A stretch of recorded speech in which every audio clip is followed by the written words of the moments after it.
अभी शिक्षा व्यवस्था बिहार का चौपट है। मुख्यमंत्री नीतीश कुमार जी का मंत्री, शिक्षा मंत्री, फिर भी शिक्षा व्यवस्था पे कोई ध्यान नहीं है। बिहार को मजदूरों का राज बना दिया मोदी जी। 25 संसद वाला अपने इधर बनाते हैं बुलेट ट्रेन, 39 संसद देता है, यहाँ घंटा मिलता है। अगर आप समय के साथ नहीं चलिएगा तो आपका न भविष्य होगा न वर्तमान होगा।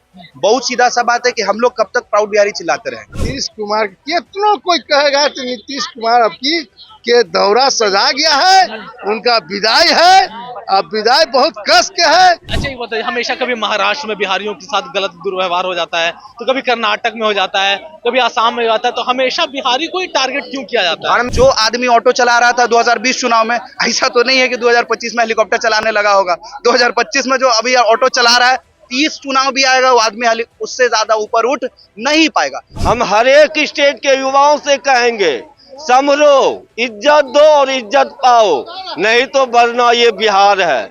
जो मूवमेंट में पकड़ा जाओगे उसका पूरा ऑपरेशन कर देंगे। बिहार को लेकर बहुत सारे लोगों के बीच में हमेशा से वाद विवाद चलता रहा है। कभी महाराष्ट्र की तरफ से होता है, तो कभी मराठी हो, तो कभी कर्नाटक में। हमेशा से बिहारियों को बहुत ही निम्न स्तर का नजर से देखा जाता है और ऐसा जानबूझ के उन्हें छोटा दिखाया जाता है। अभी एक सोशल मीडिया पे एक खबर वायरल हुई थी, जिसमें एक जो केंद्रीय विद्यालय की एक महिला टीचर है, जो बिहारियों को लेकर के बहुत ही अभद्र टिप्पणी कर रही थी, उनको भला बुरा कह रही थी। तो बिहारियों को लेकर हम अभी मौजूद हैं अभी पटना में, और यहाँ पर बिहार की जनता से जानेंगे कि आखिर ऐसा क्यों होता है कि बिहारियों पर हमेशा से लोग गलत टिप्पणी करते हैं। एक महिला टीचर का वीडियो वायरल हो रहा है, वो बिहारियों को लेकर बहुत ही अमर्यादित टिप्पणी कर रही हैं, उनके रहन सहन, बहुत सारी चीजों पर। उन्होंने कहाँ की है? टीचर है बंगाल की। लोग सोशल मीडिया पे लोग बंगाल की बात कर रहे थे कि बंगाल की।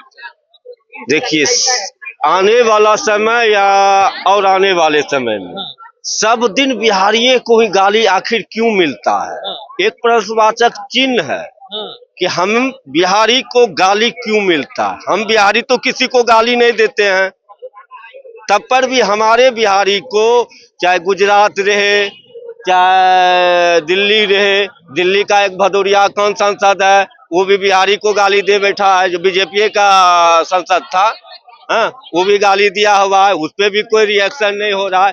बार बार फिर हम अपने बिहार का जो मिलता है गाली अपमानित करता है, आखिर क्यों? सबसे बड़ा सवाल है। अगर हम लोग कोई स्टेट का आदमी को कुछ भी करने लगेंगे, तुरंत कहेगा देखो बिहारी पगला गया। हम हर एक स्टेट के युवाओं से कहेंगे, संभलो, इज्जत दो और इज्जत पाओ, नहीं तो वरना ये बिहार है। जो मूवमेंट में पकड़ा जाओगे उसका पूरा ऑपरेशन कर देंगे। बिहारी को गाली देना बंद करो।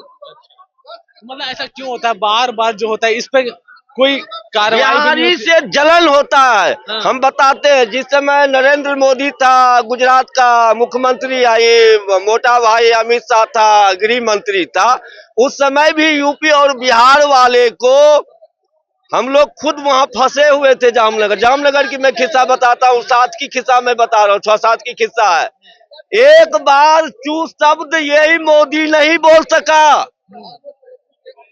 आज कहता है मेरा बिहार नीतीश कुमार लाडला हो गया, इनको सिर्फ वोट के लिए चाहिए। बिहार को मजदूरों का राज बना दिया मोदी जी। 25 संसद वाला अपने इधर बनाते हैं बुलेट ट्रेन, 39 संसद देता है, यहाँ घंटा मिलता है। पागल कौन हुआ? तो बिहार का आदमी ने पागल है।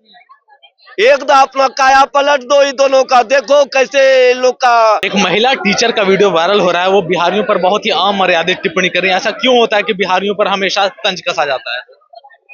देखिए, महिला टीचर को बयान में तो जैसे आ रहा है, मगर हम भी सुने हैं, तो बयान से काम चलेगा?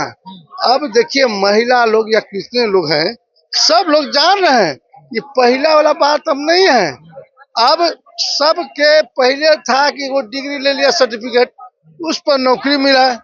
अब है का कि डिग्री के बाद में बीपीएससी के एग्जाम हो रहा है।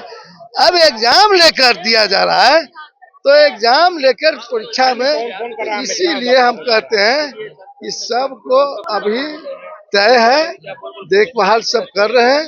अब की कितनो करेगा तो नीतीश कुमार कितनो कोई कहेगा तो नीतीश कुमार अब की के दौरा सजा गया है, उनका विदाई है।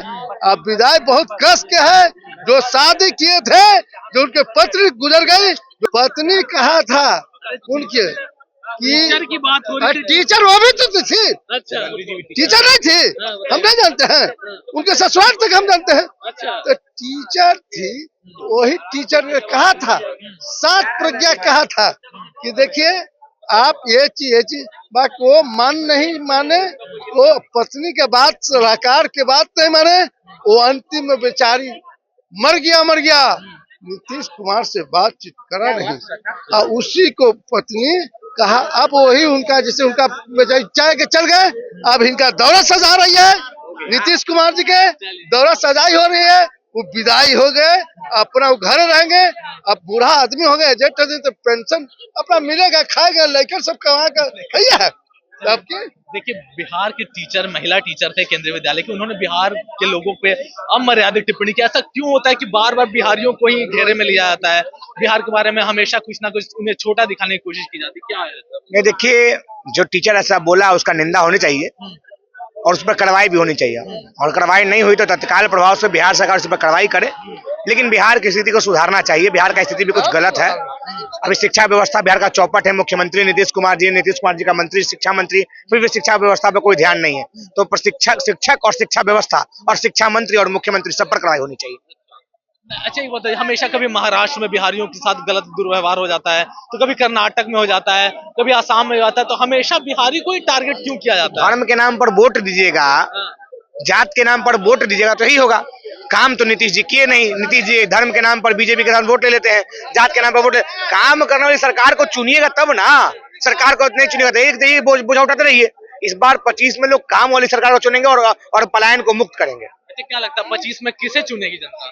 25 में महागठबंधन, तेजस्वी जी आ रहे हैं भाई। तेजस्वी जी ने काम किया है, 17 महीना गांधी लोग रोजगार दिया है, तो कौन किसको चुनेगा? एकदम क्लियर है, तेजस्वी जी को लोग चुन रहा है, तेजस्वी जी मुख्यमंत्री बनने जा रहे हैं। हमारे साथ और भी लोग हैं। अभी बिहार के एक महिला टीचर है जो बिहारियों के बारे में बहुत ही अमर्यादित टिप्पणी कर रही है, तो ये जानना चाहते हैं बिहार की जनता से कि आखिर बार बार बिहार को ही टारगेट क्यों किया जाता है। मेन बात ये है कि देखिए यहाँ पर माने कोई बात हो, हाँ क्यों टारगेट किया जाता है? हाँ एक ही बात बोलेंगे, IAS निकलता है, IPS निकलता है, बस ये 2-3 वर्ड है। हाँ कभी कोई बोला है कि यहाँ पर माने कोई बिजनेसमैन निकला, बोल के दिखाते हैं, नहीं निकला। हाँ क्या निकलता है? लेबर निकलता है। सब दिल्ली जाते हैं, जब रिटर्न आते हैं, हाँ वहां से ट्रेन भर के रिटर्न आते हैं, और गुजरात में जाके सब कितना वहां से भगाए जाते हैं, कभी दिल्ली से, कभी कहाँ से। लेबर वालों के साथ यही तो हो रहा है। कौन करवा रहा है? सब नीतीश कुमार या रोजगार देते नहीं, तभी ना सब बाहर जाते हैं। हाँ आज बंगाल देखिए, बिहार से गरीब है बंगाल, मगर उसके बाद भी बंगाल में उतना लेबर नहीं है जितना बिहार में है, समझे ना। बंगाल में क्या अपना काम खोल लेगा, ठेला खोल लेगा, अपना काम कर लेगा, तो मालिक बन के रहने जानता है बंगाल में। ऐसे एग्जाम्पल बताया बंगाल में, बिहार में वैसा नहीं है। वो सीधे आपका सुन लेंगे नहीं बात, बोलेंगे क्या बात करो, IAS निकलता, IPS निकलता, बस बात खत्म उसी में। तो बिजनेस अपना खुद करो, समझे ना, तब चलेगा देश। आप 10 जन को नौकरी दे दो, समझे ना, 10 जन को नौकरी दे दो, ना कि नौकरी करना है। अच्छा क्या लगता है, जो हमेशा से दूसरे राज्य में भी हमेशा टारगेट होते रहते हैं, तो जिस तरह आप बोले बिजनेस कर रहे हो, क्या लगता है कि बिहार की अभी उस स्थिति है, पूंजी है बिहार के पास उतना, लोगों के पास, कि वो अपना ये व्यापार कर? हाँ बंगाल के लोगों से ज्यादा पूंजी है, बिहार के पास बहुत पूंजी है ना। बंगाल के, उड़ीसा के लोगों से ज्यादा पूंजी है, और बुद्धि भी बहुत ज्यादा है। मगर क्या है कि जैसे बिहार को टारगेट करो, जो वो लेडीज बोली, हाँ वो क्यों बोली होगी हम उसको समझ सकते हैं, क्यों? क्योंकि हम खुद बंगाल के हैं। हाँ अब यहाँ पर देखते हैं, यहाँ पर मेंटेलिटी, हाँ बंगाल के हैं। हाँ हम बंगाल के हैं, बिहार से नहीं है। नहीं बिहार से नहीं, हम 6 साल से आ रहे हैं। हाँ तो हम देखते हैं यहाँ पर कि ऐसा सोच वाला आदमी मिलता है, फतवा चल जाइए, सीटी चल जाइए, हाँ कुछ बोलने का नहीं है, ऐसे बात बोलते हैं कि हाँ, और वो पागल, और वो कुछ गलत बोली थी, वो हाँ परेशान होकर बोल दी, पर नहीं बोलना चाहिए था, चाहे जितनी भी सही हो, पर गलत नहीं बोलना चाहिए था उनको, समझे ना। हाँ उनको परेशान किया गया होगा, ये जरूर हम समझ सकते हैं, भले वो नहीं बोली हमको परेशान किया गया, पर किया गया होगा उनको परेशान, है ना। और यही बात है। चलिए अब ये बताइए, बिहार में एक महिला टीचर है केंद्रीय विद्यालय, बिहारियों के खिलाफ अमर्यादित टिप्पणी की। ऐसा क्यों होता है कि बिहार के बारे में लोग इतनी गलत बातें बोलते हैं, इतने मतलब छोटा दिखाने की कोशिश की जाती है, टिप्पणी की जाती है? बिहार के बारे में इसलिए गलत दिखाया जाता है क्योंकि 26 तरीके का बना दिया गया है बिहार के बाहर। मतलब उसको एक मतलब कुछ छन आदमियों के कारण इससे छवि बना दिया गया है। इस कारण से बिहार के बारे में इतना, मतलब अभी हम दिल्ली जा रहे हैं तो मतलब वहीं पे बिहारियों को बिहारी बोल के गाली दिया जाता है। ये सब तो आपको पूरा जग को पता है। अभी सरकार तो कुछ कर नहीं रही है।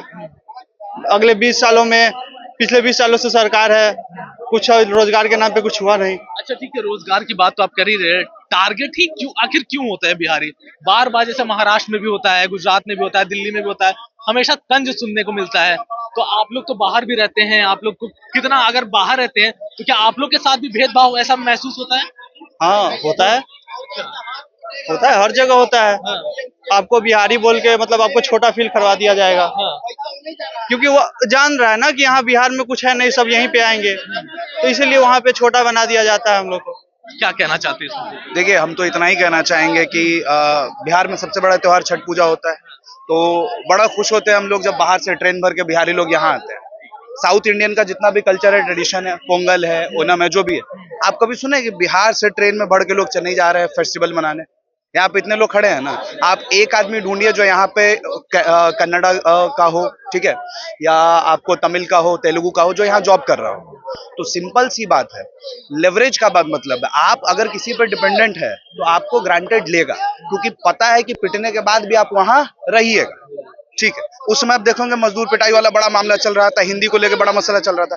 कितने बिहारी है जो छोड़ के यहाँ आ गए, लॉकडाउन में आए, मजबूरी में 8-10 महीने रहे, फिर वापस सब चले गए। हम लोग तो प्राउड बिहारी चिल्लाते हैं, ठीक है, खुद चिल्लाते हैं कि प्राउड बिहारी हैं, ये है, वो है। जब भी किसी बिहार के मुद्दे पे बात होती है तो एज अ बिहारी मुझे भी पता है, मैं भी मीडिया में रहता हूँ और इस खबरों में रहता हूँ, जब भी कोई सिखाने की कोशिश करता है तो वो डायरेक्ट बोलते हैं हमारे यहाँ से IAS IPS निकलता है। इस बात पे ही पिछले कई दशकों से ये चलती हो रही है, लेकिन इस आगे का मुद्दा क्या है और क्या सोच, मतलब बिहारियों को क्या करना चाहिए ऐसा कि लोगों के प्रति मतलब जागरूकता क्या किया जा सकता है? देखिए, मेरा मानना है कि जो व्यक्ति अतीत के साथ जीता है वो खुद अतीत बन के रह जाता है। अगर आप समय के साथ नहीं चलिएगा तो आपका न भविष्य होगा न वर्तमान होगा। बहुत सीधा सा बात है कि हम लोग कब तक प्राउड बिहारी चिल्लाते रहेंगे, कब तक कहते रहेंगे कि अब जैसे हम ये खुद मानते हैं कि गलत नहीं है, लेकिन हम लोग बचपन से उस तरीके के कल्चर में रहे कि सिविक सेंस कह सकते हैं आप कि बाहर में जाने के बाद ये समझ में आता है कि थोड़ा सा सिविक सेंस का कमी है। हम खुद मानते हैं, हम खुद बाहर जाके समझ में आया कि बेसिक सिविक सेंस क्या होता है, लेकिन इसमें शर्म की कोई बात नहीं है। लेकिन हम हमेशा इस जिद में रहे कि नहीं, हमारे यहाँ से चंद्रगुप्त मौर्य थे तो हमारे यहाँ आर्यभट्ट थे तो ये थे, इससे नहीं चलने वाला। आपको टाइम के साथ आप नहीं बदलिएगा, आप अतीत का नाम लेके चिल्ला नहीं सकते, आप इस चीज को नहीं झुठला सकते हैं कि वो सब इतिहास है। अगर हम ही बोल दे कि हम इस वंश से आते हैं, हम इस जाति से आते हैं, हम उस कुल से आते हैं, तो हम में उस चीज का क्या अंश है? हम में तो कुछ नहीं है, हम तो मजबूर है बैग उठा के जाने के लिए, है ना। हम यहाँ पे खूब जाती जाती चिल्लाए और वहां जाकर लोहा पीटे तो क्या फायदा है? ऐसे बिहारी होने का तो कोई फायदा नहीं है। अगर हम गलत बोल रहे हैं तो बोलिए। रैली में तो बहुत सारे लोग पहुंच जाते हैं। देखिए, बहुत सिंपल सा बात है, अतीत से आपको निकलना पड़ेगा, ठीक है। अगर हम यही बात अभी आपको हिंदी में बोल रहे हैं, अंग्रेजी भी सीख लिए, बाहर जाके सब कुछ सीख लिए, फिर भी मजबूर है कि हम यहाँ रह नहीं सकते, ठीक है। मतलब I completed my graduation and post graduation both, but still I am not able to find a better job in this place. Why so? है किसी के पास इस चीज का जवाब? हम कब तक इस बात पर चिल्लाते रहेंगे कि बिहारी तो भैया गमछा बांध के घूमता है? अच्छी बात है, लेकिन आपको साथ में सूट बूट पहनना भी सीखना पड़ेगा। बिहार का नेता लोग आपको बस वही चीज स्टेज पे से दिखा देता है, आप खुश हो जाता है कि नहीं यही तो कल्चर है। अब बाहर जाइए, आपको समझ में आ जाएगा कि इस चीज पर इज्जत नहीं बात कर रहे हैं, क्या लगता है एथिक्स और मोरल वैल्यूज की भी जरूरत है? बिल्कुल है। और इसमें हम बहुत बड़ा दोष मानते हैं कि बिहार में नेता लोग क्या किया ना, देखा कि डेवलपमेंट करने के लिए मेहनत करना होगा तो गंजी के ऊपर से टी शर्ट पहन लिया, टी शर्ट के ऊपर से गंजी पहन लिया। ऐसा बहुत बार हुआ है बिहार में, बहुत लेता। लोगों को लगा कि अरे सही कर रहा है, देसीपना है। देसीपन में और जाहिलपन में थोड़ा सा अंतर होता है, आप समझ रहे ना मेरी बात को। हम किसी को गलत नहीं कह रहे, लेकिन आप नहीं सीखिएगा तो आप पीछे रह जाइएगा। पर कैपिटा जीडीपी में हम बहुत ज्यादा पीछे, 45,000 एक पर कैपिटा जीडीपी है बिहार का एक साल में। आप सोचिए कि एक व्यक्ति साल भर में एवरेज बिहार में कितना कमा पा रहा है? 45,000 रुपए। 45,000 रुपए 12 महीने जीने के लिए पर्याप्त है। और उसमें अगर पटना डिस्ट्रिक्ट को आप हटा दीजिएगा तो पटना का 1.25 लाख पर कैपिटा जीडीपी है। एक पटना बिहार से निकाल दीजिए तो 20-25 हजार से ज्यादा जीडीपी बिहार का पर कैपिटा इनकम नहीं। अच्छा, जैसे आप बाहर रहते हैं और बहुत सालों से देखते आए हैं, ऐसे क्या सुधार किए जा सकते हैं जिससे बिहार को, मतलब बिहार और बिहारियत को मतलब एक गर्व महसूस हो गया? और यहाँ की राजनीति हो या इंफ्रास्ट्रक्चर, किस चीज पे आप देखिए, चाहते हैं? सबसे पहला चीज है ना कि बिहार के पॉलिटिक्स में अगर आप बिहार की आप बात करिएगा तो 58.7% यूथ पॉपुलेशन है। यूथ पॉपुलेशन कहने का मतलब 16 से 35 साल की 58.7% आबादी है, लगभग 59%।